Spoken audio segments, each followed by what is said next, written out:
Okay, and the best example of that was that Houghton Estate in Liverpool, which had been housed 30,000 people, but it did so without providing a single community centre, no pub, no shops, and people were very worried that it was creating a socially fragmented and isolated community that would end in unrest and a good deal of poverty, actually, because many people were so keen to live on these estates that they paid their rent, and even if that meant that they couldn't afford to feed their families. So many of those social surveys actually study these new suburban estates to show that these were, even though that they looked like respectable housing estates, they actually were often the deepest dens of poverty.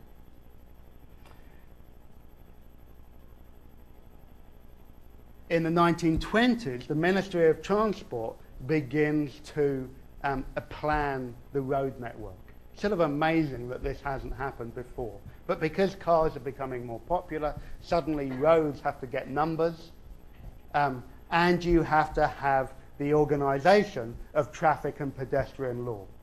Okay, so you have the introduction of traffic lights, the introduction of what Americans sweetly call traffic circles, that we call roundabouts, and the pedestrian walkway. What's that called in the UK? The zebra crossing, thank you, Tom. The zebra crossing, which has a Belisha beacon,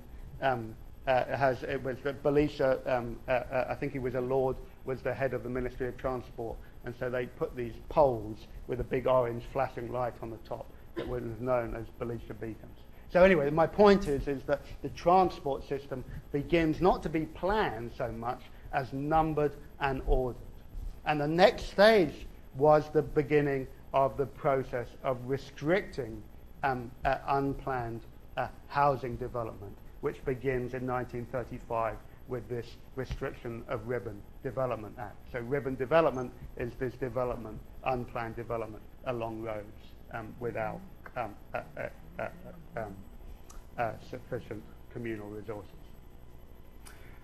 The 30s also, therefore, sees housing reformers and town planners develop their own visions of how communities should be.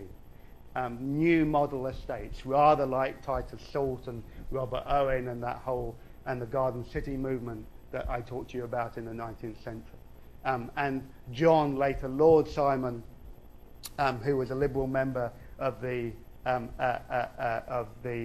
Liberal MP for Manchester, donated that land at Wythenshawe to the city in 1924 for the development of what became Europe's largest housing estate, whose population grew from 5,000 in 1921 to just under 30,000 in 1934. And it was done very much really on the sort of Garden City model, with small, tasteful and to scale buildings around big open green spaces.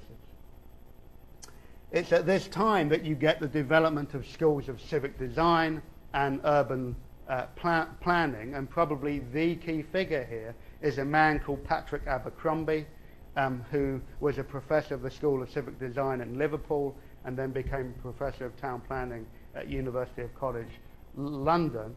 Abercrombie is interesting because he was one of the founder members of the Council for the Protection of Rural England in the 1920s, but he becomes famous for his role in post-war development.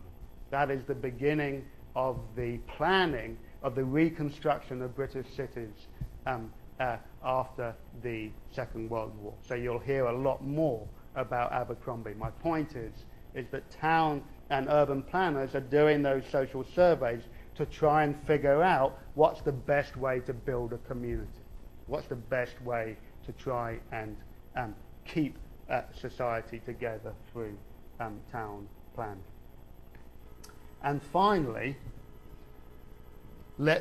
we finally get to a man whose forehead is almost as large as mine. John Maynard Keynes.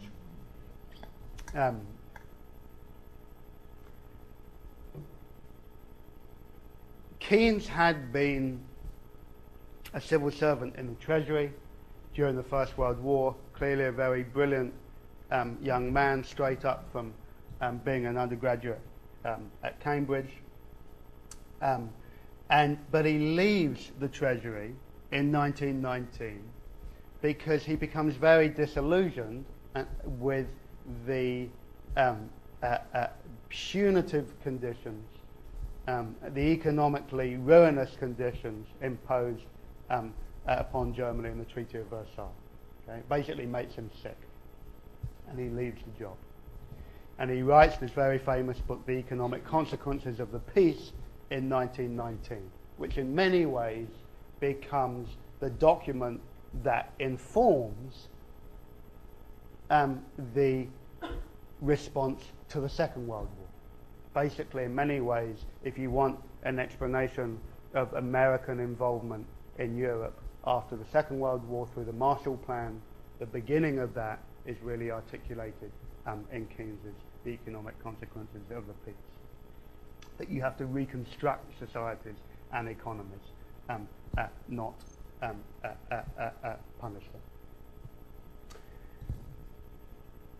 During the 20s, Keynes becomes increasingly convinced that the Treasury orthodoxy of cheap government, free trade, and the gold standard was no longer enough. Okay? And the decisive proof of that for Keynes was the structural condition of unemployment. Unemployment kept the economy in a state of structural disequilibrium.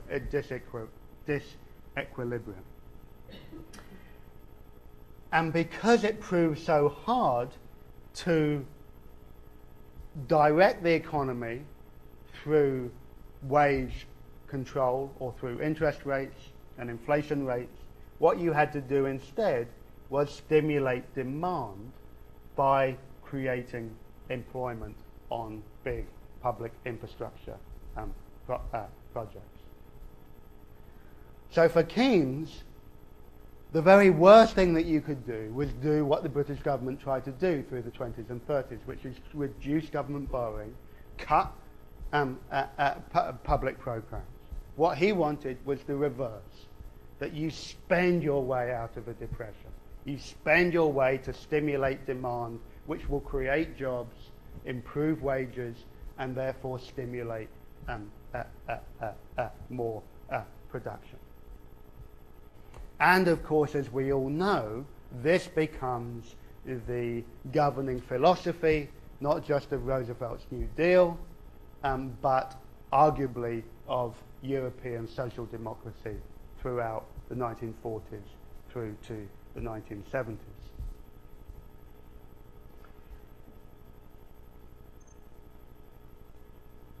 In many ways, what the general theory does is provide a middle path between socialism and capitalism. Okay? It is not an attempt to get rid of a market economy. What it is to try and direct a market economy to achieve social cohesion and to achieve full employment. Doesn't want to remove inequality entirely, doesn't want to eviscerate the need for individual responsibility. What he wants to do is lessen the degrees of inequality. And critically, if you've read that last chapter of the general theory, you'll see that what he wants is to reorientate the British economy away from the empire as the endless dumping ground of surplus goods and workers, and make it a national economy. Make Britain's economy stand on its own feet and not require the empire to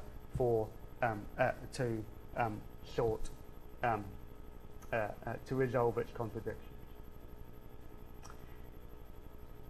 Now, very tragically, Keynes's principles were very much on the margins in the 1930s.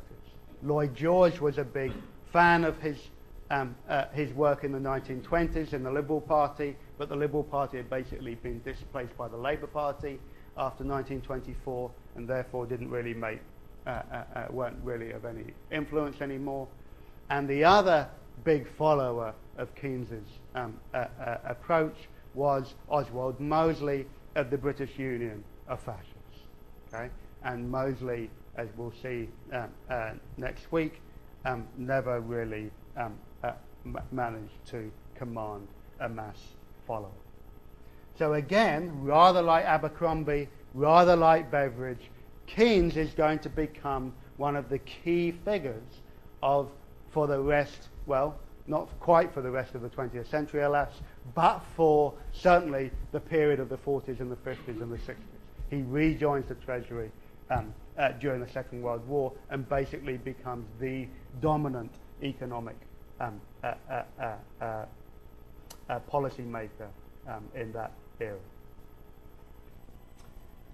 Any questions before I provide you one of those conclusions that I know that you wake up every morning thinking, I just can't wait for this moment?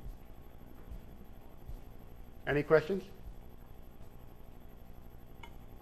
You're going to be very relieved to know that on Thursday I'm going to show you a whole bunch of movie stuff, so you won't have to endure me talking for quite so long.